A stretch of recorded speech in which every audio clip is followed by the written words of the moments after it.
Halo sobat pencinta Donghua, kali ini kita akan melanjutkan cerita Battle Through the Heavens Benua Kaisar. Cerita dan video ini diambil dari channel Nobarta. Tanpa banyak basa-basi, mari kita simak alur ceritanya. Melanjutkan dari cerita sebelumnya. Mendengar penghinaan itu, Xiaoyan menengus dingin dan tubuhnya menghilang bahkan sebelum mereka selesai bicara. Detik berikutnya, Xiaoyan berada di belakang keempat anggota Quildan yang menghinanya. Sebelum mereka bisa menoleh, tangan Xiaoyan yang membentuk jarum api meledakkan kepala mereka. Keempat anggota Quildan itu mati dengan sangat menyedihkan di depan mata Langyan. Bagus, sepertinya saya terlalu meremehkanmu. Semuanya dengarkan, bunuh Xiaoyan, teriak Langyan. Mendengar perintah Langyan, Dao di bintang 6 puncak menuju ke arah Xiaoyan dengan mengayunkan tombak hijau. Melihat serangan yang diluncurkan oleh Dao di bintang 6 puncak, Xiaoyan sama sekali tidak bergerak. Dia hanya memandang orang itu dengan acuh tak acuh. Api langit melonjak dari kedua tangannya. Itu diaglomerasi menjadi cambuk yang melilit tombak hijau. Tangan Xiaoyan menarik dengan keras dan membawa Dao di bintang 6 itu terbang ke arahnya. Mati, teriak Xiaoyan. Api langit meletus membakar Dao di bintang 6 itu dengan sangat menyedihkan. Bahkan Xiaoyan tidak repot-repot untuk memastikan lawan mati atau tidak. Dia melirik anggota Quildan saat berkata, "Jika Anda ingin bertarung, kenapa Anda tidak menemuiku secara langsung? Apakah Quildan hanya tahu cara mengandalkan jumlah?" ucap Xiaoyan.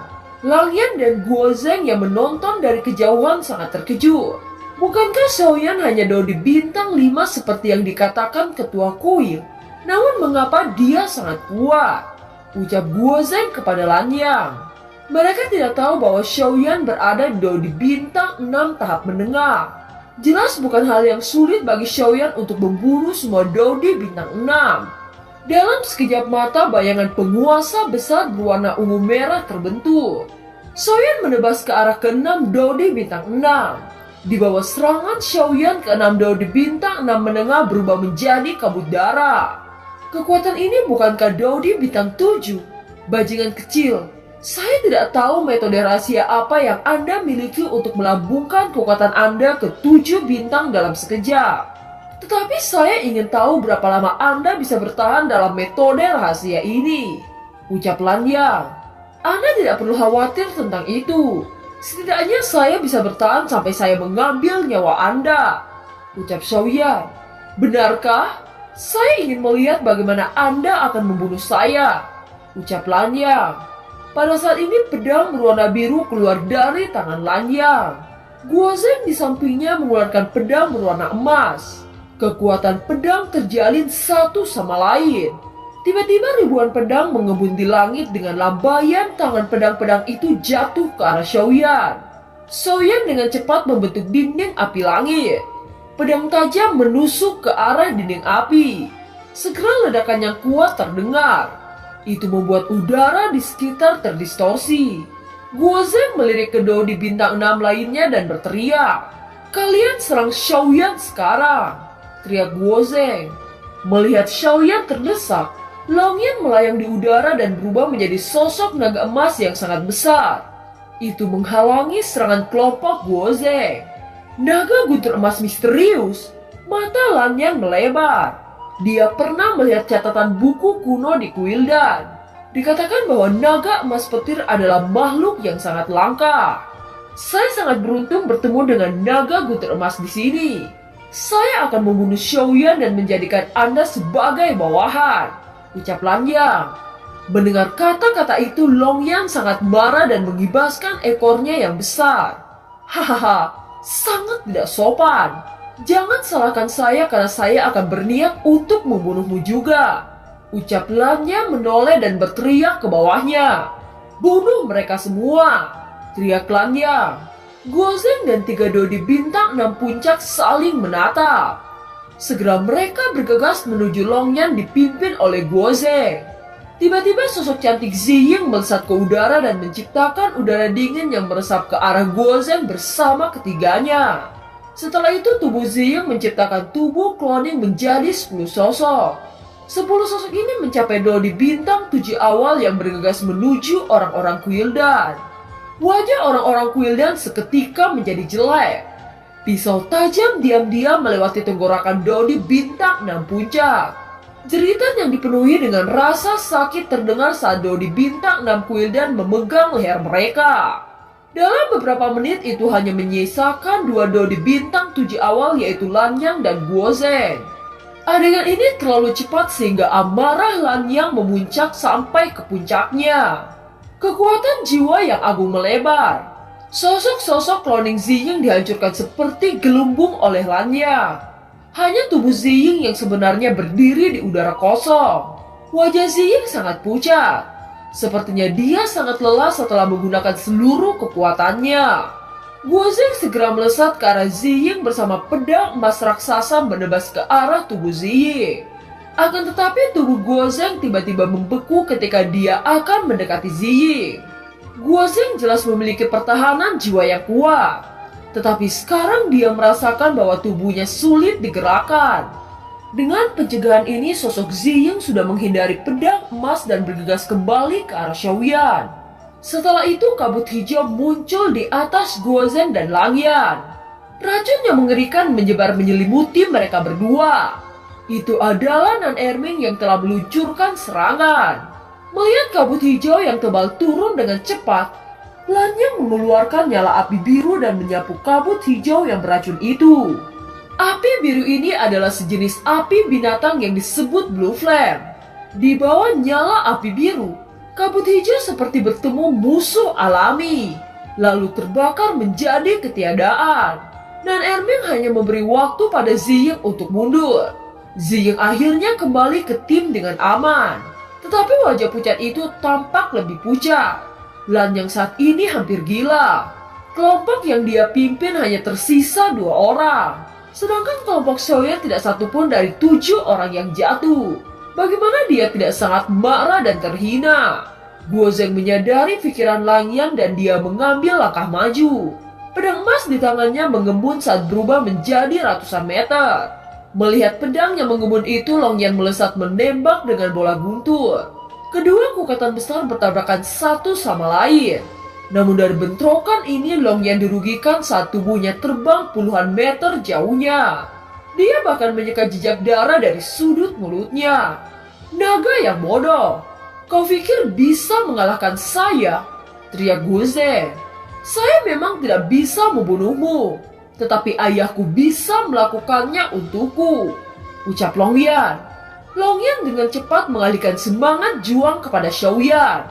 Longyan menciptakan peluang bagi Xiaoyan untuk membunuh Dodi bintang 7 dengan memberikan semangat juangnya. Nafas Xiaoyan naik dengan tajam. Api langit membungkus penguasa Suan Api.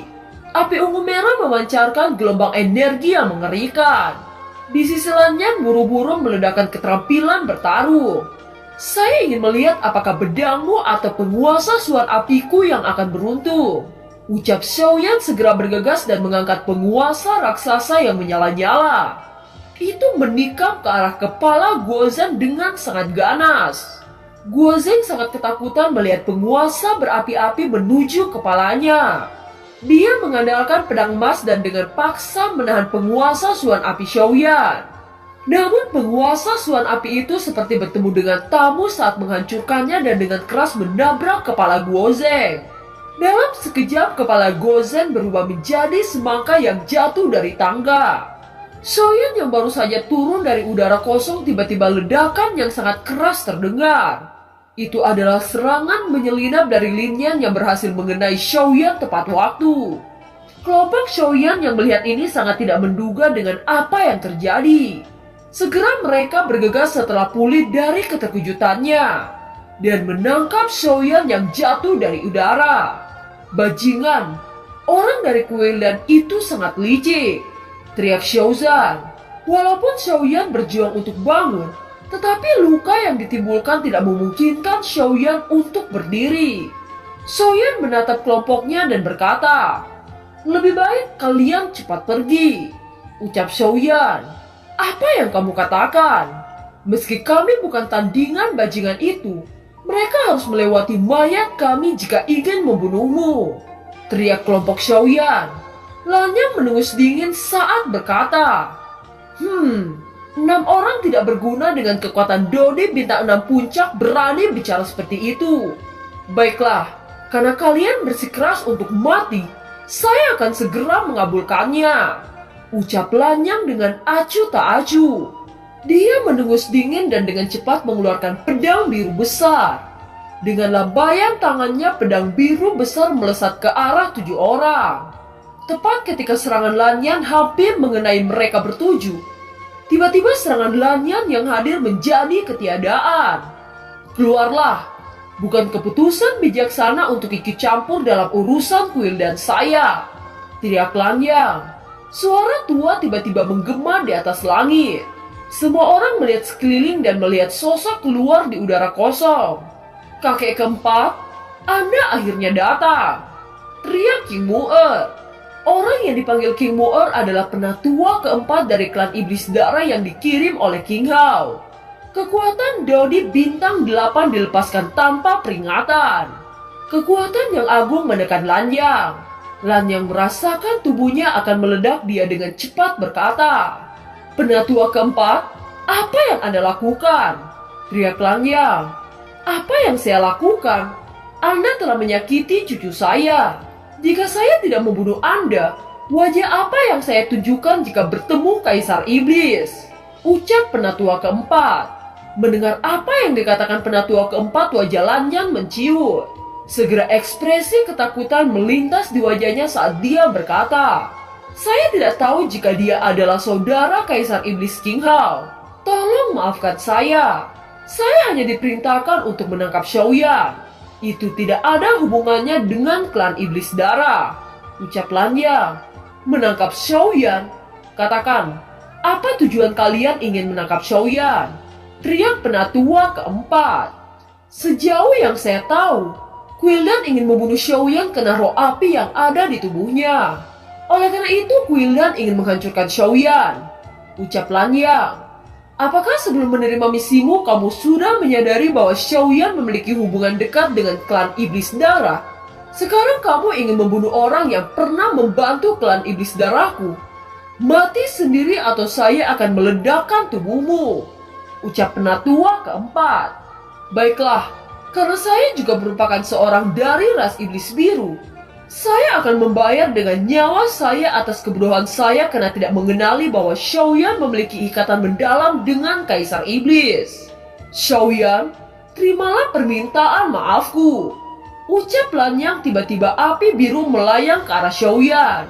Setelah itu Lanyang menghancurkan meridiannya sendiri dan meledak di hadapan semua orang. Semua orang terutama Xiaoyan terkejut dengan adegan ini. Dan film pun berakhir.